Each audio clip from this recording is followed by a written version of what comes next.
Welcome to the Happy Mindset, episode 121. Today's episode title is called Interrupt Your Story. Today I'm joined by Micheal Hilton. Micheal is a men's coach.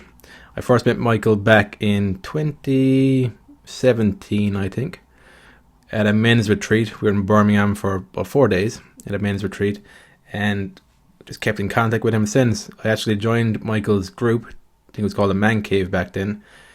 Back in I think the end of 2018, start of 2019, that's where my book came from. It came from being in that group, sharing my story for the first time. It was nerve-wracking, but it was a powerful experience looking back on it now.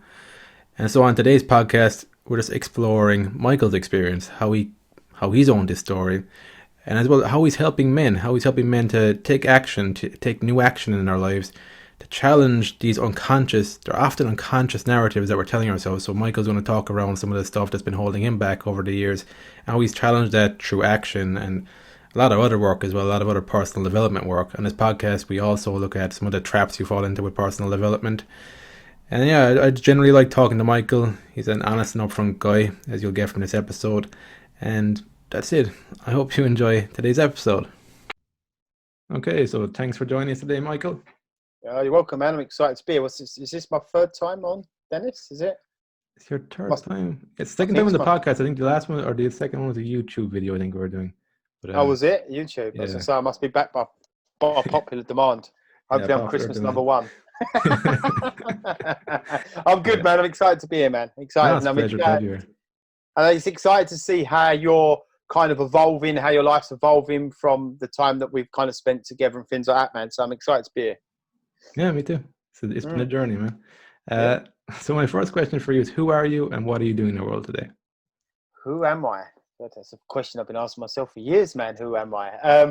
So my name's Micheal Hilton. Basically, I help men. I coach men. Basically, help them to get their shit together and really, basically, work on their mental health. You know, helping them to kind of take back control of how they're thinking and feeling on a day-to-day basis, and upgrade their mindset and start, working towards becoming better fathers, better husbands, improving their businesses or the workplace. Predominantly I kind of attract a lot of guys that are in the construction industry and stuff like that. Not all, but that kind of seems where a lot of guys gravitate towards me. It might be because of my potty mouth and because I was in the construction years ago, man. But yeah, like that's kind of something that's evolved from me being on this journey and working on myself and evolving myself, has kind of come to this point now where, that's solely my work really, is helping men really kind of take back control of how they're thinking and feeling and, changing their lives really, man, and their families' lives. Good stuff. Why do you think it's men you focus on? Where does that come from? Because I've got a dick and so have they. I'm sorry. You didn't start out like that. You were helping women for a while, weren't you? Yeah. Well, I used to be a woman, but I didn't want to share that with anyone, man. No. So basically, yeah, I was coaching women. So when I started off coaching, it was kind of like my goal was to coach. My goal was to never coach men. If you would have asked me, a few years, I'd say longer than a few years ago, I'd probably say when I started on this journey about 3-4 years ago, when I was kind of dabbling with the coaching and stuff like that, I was attracting kind of a lot more women, and I was like, cool, I enjoy working with women. Women are a lot easier to work with. They're kind of more acceptable to this stuff. Men are egotistical. They don't want to change. They don't want to do the work. But basically, what I kind of discovered on this journey as I was going through it is that deep down I knew this. The reason I didn't want to work with men is because I didn't have the self-belief or the confidence in me to challenge men. So I've always been frightened of men. I've always been scared of men. And just working with women was just a lot easier. They was kind of like, easy to challenge. They were more acceptable to doing the work. They would go out and do the work. They would change, where guys, not so much. So I created a whole story in that I will never work with men. If you'd have asked me, I'd be like, no, man, I don't work with men. I only work with women. And then, after going through some more changes myself, Dennis, and then go into a men's group, like a coaching weekend group, just at the end of that, it was like a 4-day experience, and I was in a room with 12 other guys, and we was talking about things we hadn't spoke about before, and we was going very deep into, stuff, and like, our deepest, darkest secrets, and I kind of realized that I was in a room with 12 other guys that were all really just the same as me, all have the same struggles, might be dressed up a little bit differently, and it kind of, I always say, like, halfway through it was like breaking a shell, and I came out of this shell, and at the end of it, I went up to the coach and I just went, man, like, I want to do this with men. I want to help men because men are struggling, and I've got a story, and I can help men. And that kind of took my journey to work with men and just really focusing on men. Like, do I get women that watch my stuff and reach out to me? Yeah. And, I don't say I don't work with women. I just predominantly, my message and who I speak to is predominantly dads, husbands, and working with them, man. So it just kind of evolved from that. And it's just, like, I've got a video that's kind of gone a bit viral sharing my story, and a lot of guys just reach out to me and say, man, you've just shared my story. And I'm like, yeah, because I am you and you are me. That's it. You've explained the struggles I'm having better than I can explain them. And I'm like, well, I should hope so. I've been doing this for a few years, so I'm practicing it. So yeah, man, that's how How I got long, to that point. how long would you say it's actually taken you to own your own story and share that in a way that resonates with people? Oh man. So the video that I done, um, I would probably say, I'd probably say 2.5 years. 2.5 years. Now, I never had a problem owning my story. I never had a problem sharing my story. I just didn't understand it to the depth. I couldn't explain it like I can explain it now. And in 5 years from now, I'll explain my story even better than I can explain it now, right? Because it's just you're always practicing and mastering your craft, right? Um, and that's something that when we was working together, I got you to do, right, with your message, Hmm. is the repetition and working at it. And I would say it's probably been about 2.5 years, Dennis, like really kind of, there's never a problem owning it, but it was putting it into words for me to understand and other people to understand. Because one of the problems that I've had on this journey on personal development and growing and learning from people is it's very easy to adopt the language of someone else, right? So, like, someone shares their story and you start saying words that you wouldn't normally say to explain things in your world, right? But they don't quite make sense to you. And I would say that's took me 2.5 years to get to that point where I shared my story in my language and in the way that I explain it and the way I like to deliver it, where I could have shared my story 2.5 years ago, but the language would have been very different because it would have been like saying words that were very Americanized or stuff that I'd learned from other coaches or mentors to try and explain certain things in my life. Does that make sense there? Yeah, no, I went through a similar thing. Yeah. Sometimes I wonder, is it part of the process? Is it kind of like the training wheels giving you some sort of language, and then you realize after a while that it had some bit of an impact, but it's not impactful to the extent that I can share my story and just like be a normal human being and just be Dennis. Like, Mm. um, another thing I actually was blocked with was I knew what the story was, but it was so emotionally charging for me because I didn't have a distance from the story. It was still part of my identity very much. Did you experience that in any way, like breaking through the actual story on an emotional level? Mm. I think, like I said, I never really had a problem sharing my story. Um, but the more I went into the emotion of it and sat with it, and the longer I was with it for, and kind of thinking about the man that I was and the things that I was doing and how I was showing up in the world, and how I was treating my wife and my kid, and how I was just generally being as a human being to other human beings. Um, yeah, that was definitely emotional. There was a lot of charge behind. There was a lot of charge behind that at the time. You know, at a period of time. Okay, so at a period of time where I was in my life, there was a lot of guilt and shame around what I'd done, right? But at that time, I didn't know what guilt and shame was.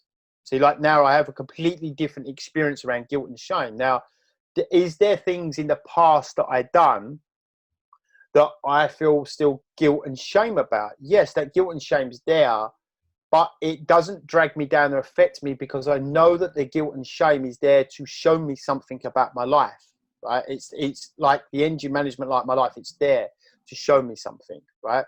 So there was that part where there was parts of my story that I didn't want to own, or I didn't really want to speak out, that go deep into it because I had a bit of shame around it, you know. Mm-hmm. You know, for a prime example, 5.5 years ago with my business, um, it become all about money, and I was doing unethical things for money in the business, you know, in my business. So there was guilt and shame around that because it didn't just affect me, it affected other people's lives as well. And it wasn't stealing money. Maybe it could be classed as that, but you know, there was just a lot of guilt and shame and energy around that. And that took me a little while to share that. Like telling people that I wanted to kill myself wasn't that difficult. But then telling the story about, well, do you know what? I was taking money from people and I wasn't giving the level of service that I promised them when I was taking their money from them. That was a lot of guilt and shame there for me. Yeah. Okay. Was Mm. there a period in your life where stories, narratives inside your head were controlling you, but you didn't know that was what was happening in your life, that there was stories going on in the background? Yeah, man. Like our lives are governed by stories, right? We're storytelling machines, you know, and I suppose when you're in the story and you're in the dream, you know, it's a one way of putting it is like I always say you're asleep dreaming, you're awake, right? That's what I used to be. I just used to be an unconscious human being walking around the planet, Mm. concerned with Micheal Hilton. I was asleep dreaming, I was awake, bumping into people and bumping into things, right? Now, at that time, like people spoke about stories, like your story. What is your story? And I'd be like, yeah, I've got stories. Of course, I've got stories. But I didn't realize at the time how they were governing my life, how they were actually driving me to do certain things in my life, right? So, for example, it's like, right, I want to work out, I want to get fit. And then the story would come up. Here's a better example for you. So, I had a story that I don't run. I don't run. I don't like running, right? It's too painful. It's horrible. I don't like running. Um, Last year, I was sitting there one day and I'd been listening to an audio book and I sat there one day and I looked at my wife. I went, I'm going for a run. And she looked at me, she went, what? You don't run? I went, yeah, I know. I don't like running. I'm not a runner, but I'm going to go for a run. And then the story started in my head. What? You don't run? You're not a runner, right? And I'm like, right, I'm just going to go for a run. So I classed myself as quite a fit, healthy guy. Well, I hadn't even run a mile and I thought I was going to die, right? There's a difference between being fit and healthy, lifting weights in the gym versus fit and healthy running as well. Um, so I started running and I'm dying. I think I'm dying and my head's going to me. The story's going, this is because you're not a runner. Mike, what are you doing? You don't run. You're not a runner. So it's getting more and more painful for me. It's getting harder and harder. I think my first run, I run 1.5 miles, right? And I stopped and I was like, my God, like that was horrendous. And the story in my head, it's because you're not a runner. You don't run, right? So then the next day I'm like, okay, I'm going to run. My head's again, the story. Yeah, but Mike, you don't run. You don't like running. So my goal was, okay, I just want to run a mile without stopping. And then I run a mile without stopping. Then I run a mile and a half without stopping. But the story was constantly there, kept constant playing out in my head, right? You're not a runner. You're not a runner. It's just an old story. I'd created somewhere in my life. My story was the only time I run is when I've got a football at my foot and I'm running towards the goal for football, right? It's the only time I run. Other than that, I'm not a runner. I don't do running. And that's the story I created. And then I went on to running a lot of miles. I done a one-man marathon by myself on a trial run by myself. Very little water. I had half a litre of water. I didn't eat any food, right? Because I really wanted to challenge myself. But when I was training for that run, there was times like I had a 16-mile run to train for on this trial run by myself. And my head went to me, this story come up like, you're not good enough to do this, right? Remember, you're not a runner. And I just, by this time, I'd kind of got more of a deeper awareness of the stories of my life. And I was like, well, at this present moment in time, you're right. I'm not good enough to run a marathon, right? But if I continue training, I will be good enough to run a marathon, right? If I stop, then I won't, right? And then I just kept pushing myself. And then I'd done the marathon and raised a shitload of money for a charity. Then straight after the marathon, I set myself a challenge, was 12 half marathons in 12 weeks. So every Sunday, I would run I'd run a half marathon every Sunday for 3 months. I'd done that. So I just challenged the story. But first the first part is being aware of the story. That's the first part. And that's, I think, the hard part, Dennis. That's the real hard part, is becoming, because we just get so used to the story, and it becomes like, it just becomes us. We morph into this story that we don't actually know that it's a story. We just think it's fact. We think it's real, Yeah, we think it's life, because when I was starting off, these things felt like life rather than unconscious stories that were going on in the background. Yeah, like what you did there was challenge it through action. Is there any other way that you challenge these stories? Do you do any journaling, or do you do anything else that works through these stories? I guess somebody right now, they could be listening to this and they mightn't see the story. They might just feel the reality of the limitations rather than the story. So how does somebody like that even begin? Well, again, yes, I do journal. I journal every day. I write every day. I've kind of made my own journal up, which the guys get in my group, right? So it's crazy, right? Dyslexic guy that can't read and write, and I made my own journal, right? If you'd have told me that 5 years ago, there would have been a story behind it, right? I can't do that. I couldn't make my own journal for a group of guys to help them. So I do journal every day and challenge my beliefs. Ask myself questions like, who needs me on top of my game today? Like, I have a set of questions let me just grab it. I have a set of questions in here in my journal that does challenge my beliefs. And this is, let me just get this, man. Are they like questions you came up with over time yourself then, was it? Well, some of them, yeah. And then others that I kind of heard and I used for myself, right?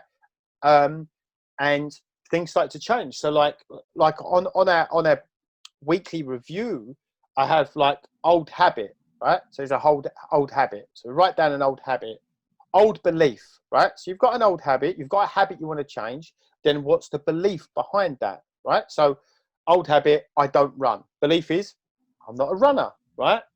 What's the new habit I want to create? I want to start running. What's the new belief, right? And then what's the new action? Because it's one thing, like in my experience, is changing the belief doesn't really happen without a level of action with it. Like you have to take some kind of action to disrupt that story. And you have to be consistent with that. Like I done with the running, it was just going further and further. And like before I knew it, I ran 3 miles. And I was like, shit, okay. So then I run 3.5 miles and 4 miles. And then my head's going, yeah, but you can't run no more than 5 miles. There was just constant stories and barriers that I was putting on myself. And each time I kept pushing through them. And each time I was having a new experience. Like, well, there's a new belief there. That's not true. What else is not true? What else is not true? So answering your question, if someone's listening to this, it's kind of like if there's something in your life, right? If there's something in your life you want to do or you want to stop or you want to start, right? Is asking yourself, what is fundamentally the belief that's either keeping you doing it or stopping you from doing it? So a prime example, again, another one for mine, is I'm a recovered alcoholic, right?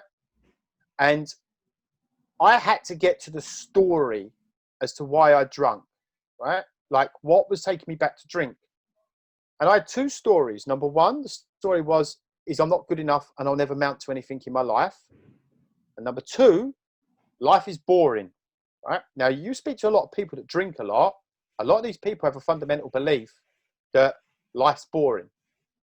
So that was my story. That was my belief. Life is boring. But when I drink and take drugs, my life gets a little bit exciting, right? I don't feel good enough or worthy when I drink and take drugs. It allows me to be a little bit more of who I'd like to be in the world. I could talk to girls, I could do that. So until I challenged those 2 belief systems and changed those 2 stories, it didn't matter what I'd done to try to stop drinking.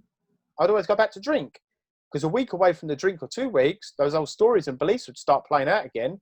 And I'd be like, well, I can't, this is too painful to live this way. I need to go back to drinking drugs. You know? You remember the things you changed to start breaking those narratives? Because that's pretty strong, I would think, for somebody who's an alcoholic. That basically took a lot of years of asking myself questions and self analyzing and realizations. For me, like I openly admit, I don't go to recover anymore, but it started with breaking the patterns of going. I went to recovery. That's what I done, right? So I went to recovery. That broke the pattern of going down the pub, right? So this is the thing, like a lot of people fall into this trap that they need to change their habit, or they need to change the habit or the belief first. What I say to people is get into some kind of action, do something different, right? Create a new strategy, the belief of change, and start asking yourself about, like, start challenging yourself on your belief systems. What a lot of people do is sit and try and challenge their belief systems. Like if I sat there and tried to challenge my belief systems about running, right? I would never have run, because I would have just sit there trying to change my belief systems. But you have to have some kind of evidence. In my experience, there's some kind of evidence, right? But that, like anyone that's struggling with drink, people tend to think it's drink. Drink's just a band-aid, right? But over a period of time of doing that stuff and self-analyzing, you know, like journaling, asking myself questions, powerful questions, right? Which a powerful question completely changed my life 5.5 years ago on Devon Cliffs when I was feeling suicidal. What happened is I started getting the better quality of questions you ask yourself, the better quality of answers that you get. The quality of your life is determined by the quality of questions you ask yourself. So I didn't know that at the time. I just drunk because I blamed everyone else for my drinking, right? And then I was like, oh, drink's the problem. And then I soon found out when I stopped drinking that, oh, drink's not the problem. I'm the problem. But then the story after what kept taking me back to drinking, that took me a little while to figure out, you know? So that's not something that just happened overnight, man, you know? Yeah, no, I'd agree with taking action on things as well. Sometimes the small actions, just even creating a space, just breaking, interrupting the pattern in some way. Because if you do challenge your beliefs, you can't lie to yourself. Your brain knows what's real and what's not real as well sometimes. Like if you're not backing up with action and there's nothing changing in reality, it's hard to keep that going for the long term. But I think it It's also just requires. quick. Go on, Yeah, mate. Sorry, buddy. Go on. No, it's just also, quick. It's quickly like affirmations, right? hmm, You know, like people say, "I'll stand in front of the mirror and tell yourself you're good enough and you're worthy," right? Or, you know, you're enough. Let's just say that, right? Okay, I don't feel good enough. Okay, stand in front of the mirror and repeat that you are good enough, right? Well, just stand in front of the mirror, bullshitting yourself and saying that I'm good enough, right? I'm good enough. I'm good enough. Good enough. When you're not being a very good husband, not being a very good father, you're lying to people, you're drinking, you're taking drugs. You ain't gonna convince yourself that you're a good person, right? Now, how do you build your self-esteem? How do you build your confidence? That is through the action and application, right? That's through the action. So when you start like, it's like not feeling confident in your body, right? Because your body's overweight, you don't feel very good. Then you start getting in shape and you start feeling more confident in your body. Why? It's because it's come through the action, right? An actual physical change, and you can see that, right? So yeah, I just wanted to add that in there, man. That's yeah. why the action is so important, man. I think it's the self-honesty piece as well. Like it's like, I think you naturally tell less lies to other people when you're not lying to yourself as much, because there's less of a Mm. reason to lie. Mm. I always had that backwards when I was younger, when I didn't really understand self-honesty. But Ownership, right? Ownership. yeah, Yeah. ownership, yeah. Mm. But the other side of this is the vulnerability piece, because in order to get to these stories, to see the patterns, to start breaking them, I do think it requires vulnerability, because these are quite emotionally charged issues sometimes. Like nobody's an alcoholic just because they want to be an alcoholic or anything. There's issues going on there. So when in your mind did you start seeing vulnerability as a strong point rather than the perception of it being a weak thing in a man especially as well? Mm. Um, Good question, man. I think it goes back to when I went into recovery, and you go through a process. I was going through a process, and I think it's kind of like layers of an onion. you know, when you first start off, like if you've never done anything like this before and you want to get honest and truthful with yourself, you're only going to be as honest and truthful with yourself to a level that you allow yourself to be, or you might feel comfortable at that moment. There might be things, deep, dark little secrets you don't want anyone to know. And at the beginning, you might not want to share that, and that's okay. For me, it's kind of been this process. It's kind of like, you know, sharing things. I remember sitting down with someone in recovery, and I shared the fact, like I'm here now at my nan's place up in the office upstairs, and you know, my biggest darkest little secret back then was the only time I used to come into my nan and granddad's house was to steal money for drink and drugs. I'd come in, I'd say I'm using the toilet, I'd go upstairs, and I'd steal loads of money out of my granddad and my nan's bedroom, sort of thing. And that was painful. There was a lot of guilt and shame around that, and I'd never shared that with anyone. Right? Obviously, I run my mouth off when I was drunk with a few friends, but that was a horrible. That felt horrible. And when I went through recovery and kind of like owning your story a little bit more and being honest and truthful about like the things that you've done, you know, I had to share that with someone else. I shared that with a stranger, really, a guy that was helping me, and you know, you kind of make up a story in your head. Again, coming back to the story, I kind of made a story up in my head that it was going to be this big ordeal, and he was going to, oh, that's terrible, or you're a horrible human being, and all that. And he was just like, okay, that's the biggest one. I'm like, yeah, that's pretty big. Okay, what's next? I'm like, oh, right, okay.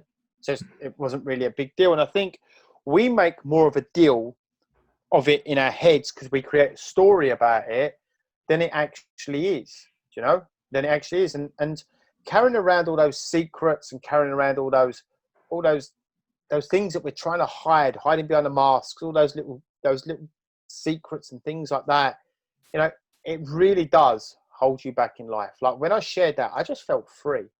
You know, Mm. it's a process that you go through, and I shared that and it felt free. And I kind of like, man, like this feels good to share and share.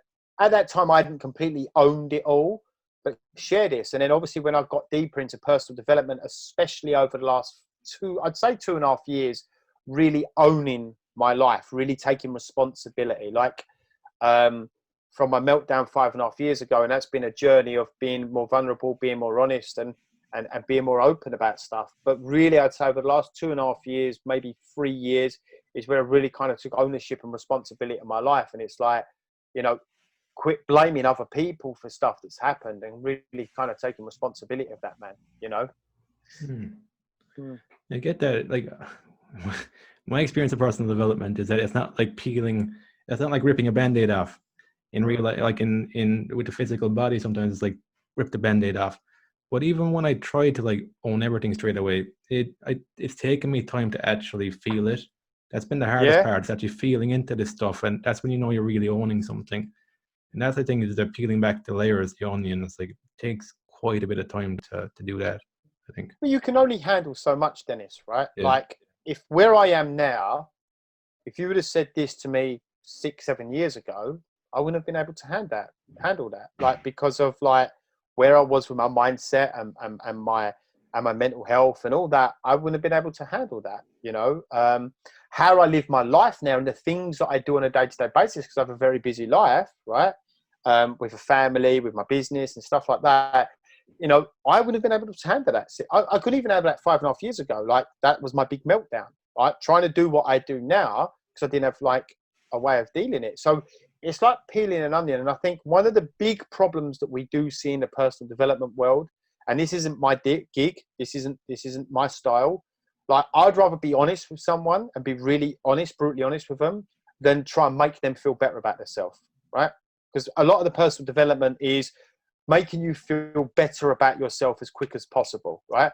But when you're constantly just trying to feel better about yourself all the time, you're actually denying the fact that there is a lot of growth in pain and struggle, you know, because that's where we grow the most, right? And the more you keep running away from your problems to try and feel better about yourself, and personal development becomes another addiction like that, Dennis, it's counterproductive.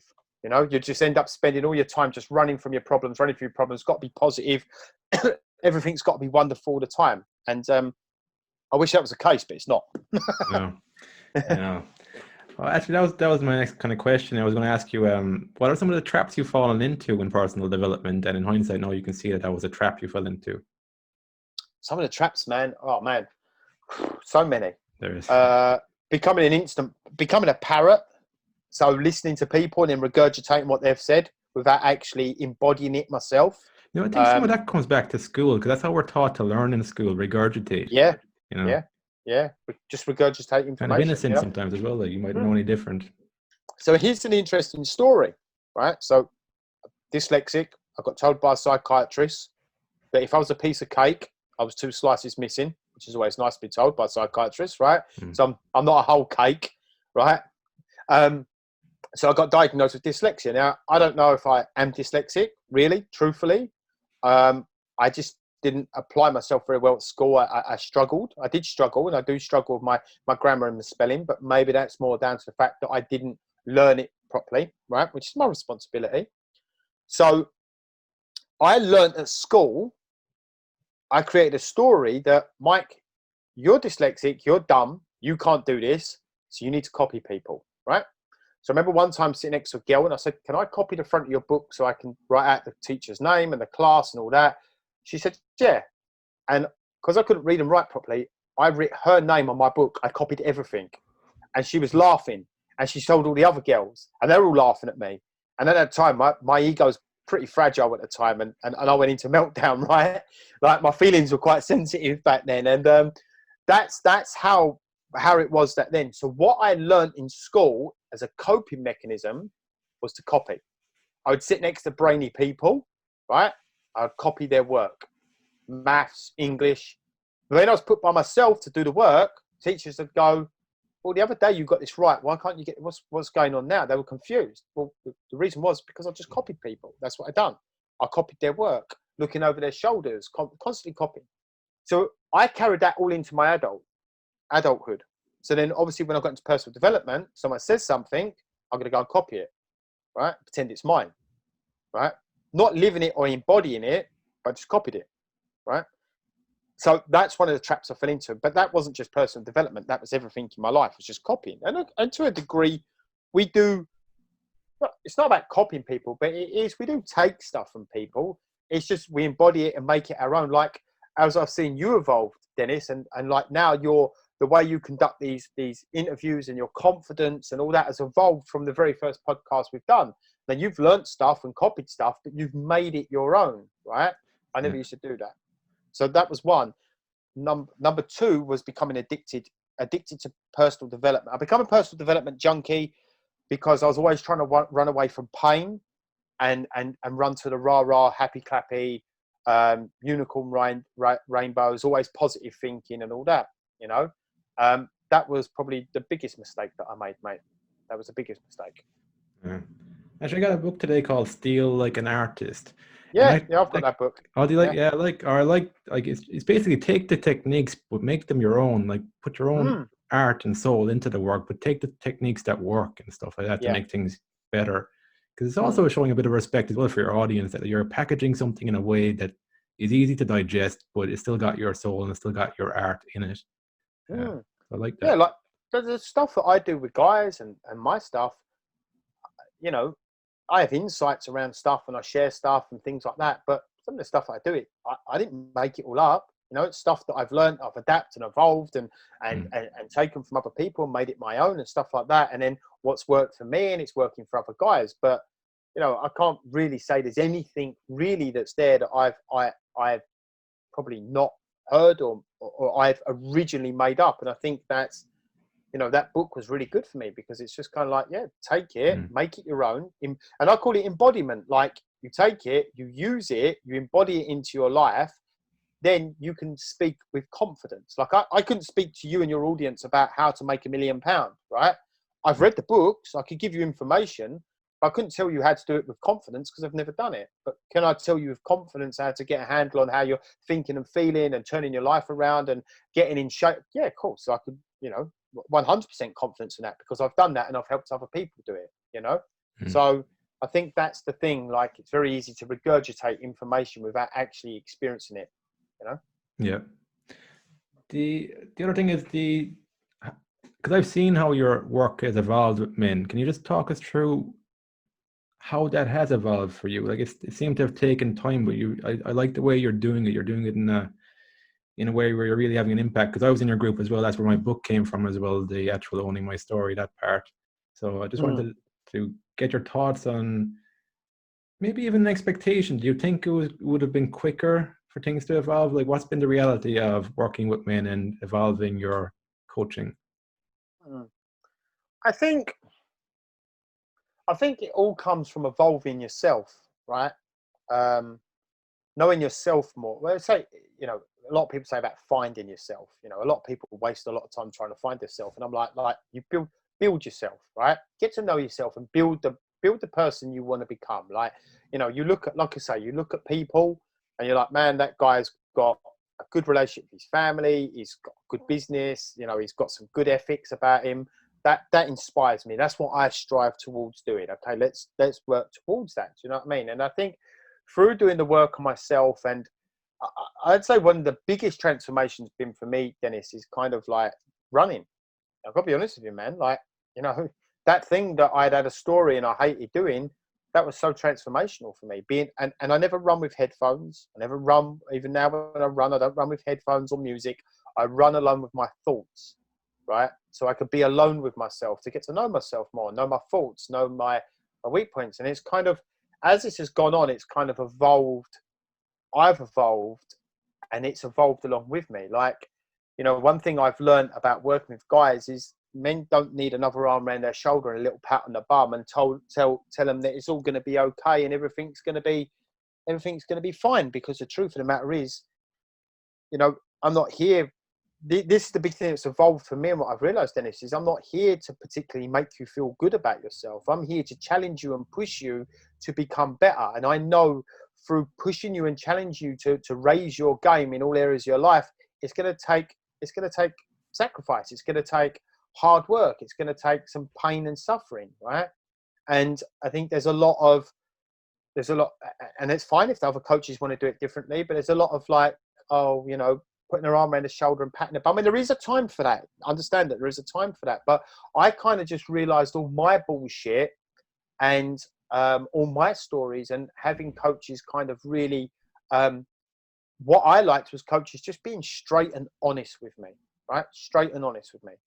That's what I liked, because in that point there, if I get triggered by that, then they're touching a nerve that's exposed for me, and I need to look at why is that triggering me, right?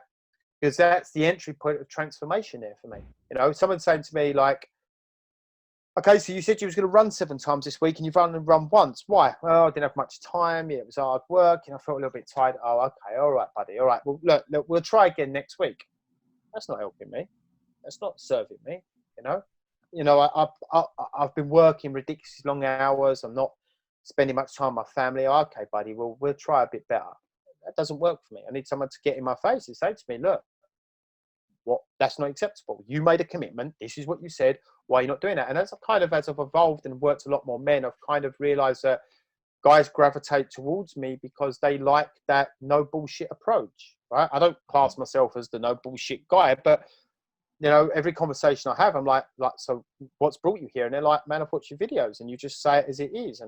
And I think the world is starving for that, Dennis. The world is starving for people just to tell people as it is, the truth, right? Like, if you're fat, you're fat. That's the truth. Like, be honest with yourself. If you're broke, you're broke. Be honest with yourself. If you're being a fucking arsehole to your wife and your kids, you're being an arsehole. Own it, take responsibility of it, because then you take back power and you can change it. Yeah. And that's how it's evolved to me. It's just me being accountable to other coaches and being accountable to myself and just speaking to myself in that way. That's how I like to speak to myself. Like, that's not good enough, Michael. That's not, you're sitting on your phone and you're ignoring your kids. That's not good enough. What are you going to do about it? And I'm like, right, let's change that, right? Stop being a dick, Mike, and change it. Yeah, I think the key thing there is you're actually changing the action. You're not just criticizing yourself in a loop. And Well, yeah, go yeah, on. Sorry, buddy. Go on. well, the one thing that I like about you is that I can see that you're doing the work as well. I think when you've got a coach who you feel isn't doing the work, you can kind of I don't know, I don't like it, but I can see that you're doing the work. I think that helps me to hold myself accountable as well as like a mirror as well in some way. Yeah, man. I shared a video the other day talking about this, and it was about being critical of yourself, right? I enjoy being critical and hard on myself. I like that, right? That people say, "Oh, you know, oh no, take it easy on yourself." No, I don't. I don't like. I like being critical and hard on myself, but I be critical and hard on myself with a plan to take action to change it, right? So if I'm not doing something I said I'm going to do, I stand in front of the mirror and I look at myself and I'm like, dude, what you like? I'd be critical of myself. Stop being a fucking little bitch, right? Let's step up. Let's do this. You said you're going to do this. Why are you not doing it, right? Now, if I'm just critical of myself without any action, right? Without any action, then I'm just going to spend all my time beating myself up, right? And I understand people are like, I'm not, you know, I said the word little bitch. I don't mean that as a little girl or anything like that, man. So, you know, I don't mean it in that way. That's just the way I speak to myself, right? And I've actually got a That's a good point there. Knowing yourself to do, I feel like it comes back to using your own words, using your own language to talk to yourself as well. yeah, yeah. So I have a picture of my kids. I have a picture of me cuddling my 3 kids on my phone, right? I'll show you that there, Dennis, right? And that says on my phone, remember what your actions are showing us, Dad. When you quit, you're showing us to quit too. Don't be a little bitch, right? That's what I wrote on there, like the message to myself. So I look at that each and every day, right? And like, I love the word ruthless. I'm ruthlessly committed to helping men change their lives. People are like, oh, ruthless seems a bit thing. I'm like, but my relationship to ruthless is very different to your relationship to ruthless. I don't mean ruthless in killing people or stuff like that. I'm ruthlessly committed to my life and helping other men. So kind of understanding, really answering your question, Dennis, is being okay with Micheal. That's what's changed for me. Being okay with Micheal, speaking my truth, sharing my truth, and owning that voice that's in me that we all have that we try and suppress because we feel guilty for speaking to ourselves that way. You know, like, and I'm okay with that. I'm okay with that. So, yeah, you know, man, like, just being really honest and truthful with yourself is the key. Stop fucking lying to yourself is the key to the foundation to change, you know? Mm. It's the action. I like how you mentioned there with the kids, because that's what they pay attention to. It's the action. Like the words we can use the best words in the world, but if we're not actually backing it up with action, there's no impact, there's no difference, there's no shift in what we're doing. So I think that's another thing that we kind of overlook when we get too politically correct and everything around words and language. We're not actually looking at the actions and what's the trickle effect. Like with the actions create a trickle effect in the world. I think the words point us in the right direction, but when we're filtering our word, we kind of lose contact with ourselves and how we really feel about things. Because you need to have the negative and positive, you know, as well. So Well, that's the thing, Dennis, isn't it? You know, you've got a battery, you've got a negative and a positive. One can't work without the other. You've got a magnet. One can't work without the other, and everyone's trying to live this fantasy life of just being positive. And man, if I had £1 for every time a guy said to me, "I just need to think more positively," I'd be sitting in my jacuzzi now, in a fucking on a yacht on the Bahamas talking to you. Do you know what I mean? Right? But you know, you can't have positive without negative, and in every negative there's a positive, and in every positive there's a negative. You know, you can't. What you're basically saying is, I want to disown one side of my life. I don't want any negative and I want a positive. Now, when you live in that fantasy and delusion and you create that story that you just want positive without negative, what's going to happen? Anything that you perceive as negative, and you're going to experience a lot more negative in your life, right? Because you're trying to disown it and you're labeling things negative, and you're just trying to live in this positive fantasy land, and it just doesn't exist. It doesn't exist, you know? It doesn't exist. You've less information to actually inform your decisions on as well, because you've got half of your information blocked out. So Yeah, that's it. And you get that, right? There's particularly a guy that goes to my gym, and you speak to him. Yeah, everything's wonderful. Every day's Christmas Day, positive. Everything's great like that. And like, I look at him and I'm like, I can see in your eyes that you just don't believe that, my friend. Like, I can see that. You know, I said once about running and it was going to be a challenge. It was, oh, you're being negative. And I'm like, no, like, you don't understand that I thrive in challenge. My life has been a challenge and I thrive in challenge. You don't understand my relationship to the words that I'm saying. You just perceive it as negative. You're being negative. It's not. Like, ruthless. That's my relationship to ruthless is very different to your relationship to it. Right? I'm ruthlessly committed to being the best father I could be. that's my commitment, right? And that's how I speak to myself. So, you know, I think it's important, man. The language that we speak to ourselves is important, and being okay with that. You know, being okay with that. I say that to the guys, like, you know, find the language that works for you. Like, I share this, man. Like, there's a guy in my group, and he wasn't stepping up to the mark, and he had this. His daughter had been. He was very self-absorbed at the time, right? He's doing a lot better now. Very self-absorbed, and his daughter had been ill, and he hadn't made any contact with her. He didn't live with her. He split up from the partner. He hadn't made any contact with her for 2 weeks, and she'd been ill. And he said to me, and he said, look, you know, I've not spoken to my daughter for 2 weeks, and she's been really ill. I was like, why is that? And he's like, well, you know, I've just been busy doing my stuff. And now he said, I spoke to a few people about it, and they said, well, you know, it's okay, you've been busy. And I said, oh, that's not acceptable. You know, that's not acceptable as a father. Your daughter's been ill for 2 weeks. Do you think that's acceptable? And he's like, no. And it felt a bit uncomfortable for him. And he said, well, you know, I feel a bit of an arsehole, actually. And I said, well, do you want me to be honest with you? And he said, yeah. And I said, there's another word I would use for it, mate. And I won't repeat the word that I said on here, Dennis, because it might get chucked off the airways. But I said that to him. I said, you know, this is the word that I would use for someone like that. And he didn't like it, right? He didn't like it. And but the next day he sent me a message and said, it's true. Like, I appreciate you having the honesty to share that, to say that to me, because it's very true. That is what I'm being, and I'm going to make better. And he's gone on to be a better father now. He's a really good father now, right? Mm-hmm. Now, obviously, I've built no like and trust with him to do that. You know, I wouldn't just do that to any stranger, right? Interrupted his story, you know.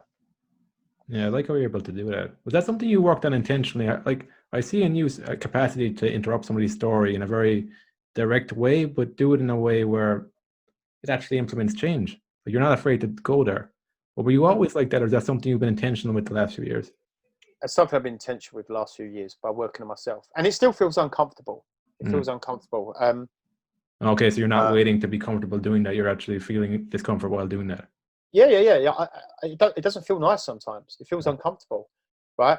My head goes, the stories start. Well, what if you upset him enough and then he fucks off, and then he's not going to work for you anymore? He tells everyone else about it. And I'm like, I do it because my job is to serve. My job is to get my feelings out of the way and be of the highest service that I can be to that person to help them transform their life. I got again. I share. Are you okay for me to share another story, man? Yeah, if you've got time, yeah. Yeah, cool, man. So there was another guy that basically he come to work with me, and again, stories, right? This story. So he was telling everyone the story about how this is great. I love it, man. This is my favorite story to share to people, right? And he had this story, right? He was telling everyone he met. If you met him within 2 minutes, he told you his story. He told you his story that he got fucked over by the people that worked for him. They robbed him of all his money, and he ended up going bankrupt and losing his business, right? That's his story. And he told it. Anyone that give him a minute or two, he would tell you that story, right? So he come to me and I started working with him. And every couple of weeks he'd turn up and he didn't feel too good. And he would start running this story, start playing this story. So I was kind of like, dude, like, this is a story, right?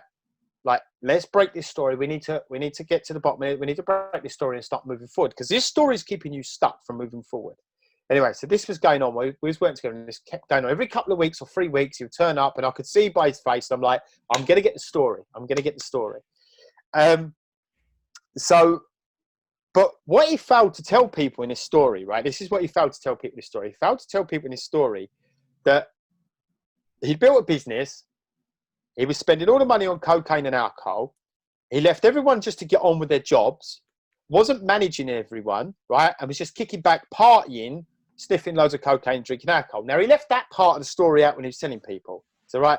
So he told me that story, but then he kept replaying that story. And one day he come to the call, and this Dennis was the first kind of, I would say this was the first part where I really kind of see the power in interrupting someone's story and being really honest with them. And he started playing his story. And I said to him, say his name's Bob. It's not Bob, but let's say his name's Bob. I said, Bob, let me just stop you for a minute. I said, I'm getting really fucking bored of listening to this story. Are you bored of telling it yet? Right? And he hated it. He hated it, right? He just sat there, he was like, he didn't know what to do. And he was like, what? And I went, dude, I'm fucking sick of this story. I said, I'm bored to my fucking tits of it. Are you bored of telling it yet? And then I just sat there quiet, and he went quiet for a little bit. And he didn't like it. And then he was like, and I just said to him, I've got a question for you, man. I said, how many times a day do you tell that story? And he said, every day. I said, who do you tell that story to? He said, anyone that'll listen. I said, right. Do you tell them about the drugs you were sniffing, what you was doing with women, kicking back, leaving everyone to get on with their jobs, right? Screaming and shouting at people, treating people like, do you tell them that side of the story? And he said, no, I don't tell them that side of the story. Right? So, right. Cool. Now, from that moment, something shifted in him, right? It shifted. We've done some more work, and then he's gone off and done some other stuff, and by all accounts, he's doing well for himself now, right? But that moment in that story, I'm going to be honest with you, I was fucking sick and tired of listening to the story. And I said to him, are you sick and tired? And he said, I am sick and tired of telling this story. Because we get so used to doing it and playing a victim. And when we get into that place of just telling that story, and it becomes like, it's like when you injure your knee at a gym, and then you tell everyone about it. Oh, yeah, I'm not going to the gym at the moment because I injured my knee. I've done that. It becomes another story, right? It becomes another story. And then what happens is you just create this whole story, and that becomes your reality. And you just get stuck in that reality. And he'd be stuck in that reality. And the problem is everyone always felt sorry for him. Like, what do you do when everyone tells that story? They go, oh, I'm sorry to hear that, Bob. Yeah, that's terrible. That's terrible. So for one, you're not telling the whole story. And number two, you're getting something from it because you're getting people to buy into you and feel sorry for you. And I was the first person to interrupt that. And that was a moment there after that. And that felt really, really uncomfortable. It's the real first time that I really challenged someone like that, right? And I'm going to be honest with you, I didn't have many clients at the time, and I didn't have much money coming in. And that was really edgy to go to, because if I lost him as a client, right? And that, that's the truth. I was like, fuck, man, what if I lose him as a client? I'm like, well, I'm here to serve him, not please him. And that was massive for him. That was massive for him, and that point with his story, I said every time, because you've just created the habit of telling that story to people. And then what happens, he started becoming aware. And as he went to tell the story, he'd interrupt himself.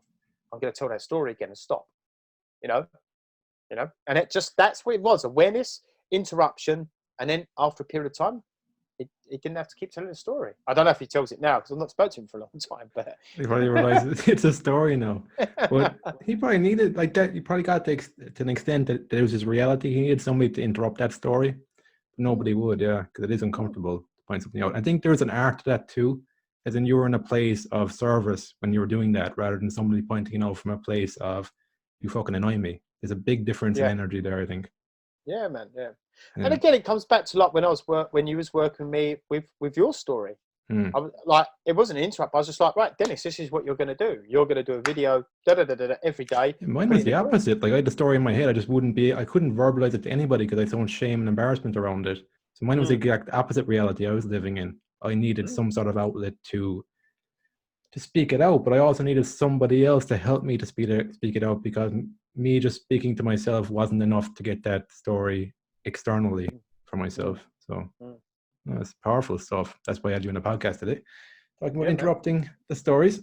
Thanks, Micheal. It's great. I could talk about this all day, but I have to leave it there. So how will people find you online if they want to check out your work and maybe work with you? Okay, so probably the most active, I'm on Instagram. If you search Micheal Hilton, you'll find me. It's Micheal. If you want to email me, it's michael@michealhilton.com. Instagram, the place I'm probably most active is my Facebook page. I am Micheal Hilton. My website is michealhilton.com. You can contact me there. They're the best places, man. Just reach out, send me a message, man. And I'd be happy to chat with anyone, man. I enjoy meeting people, I enjoy having conversations with people, I enjoy finding out a little bit like about people, and maybe if anyone's got anything from this and it's helped them, I'd love to know about it, man, because I'd like to know that it's made some kind of impact in some way, you know? Perfect. Cool, Michael. Thanks again for taking your time out today and sharing your story and what you're doing in the world today. Appreciate it, Thanks. brother. Cool. Cheers, man. So until next time, have fun and enjoy the process.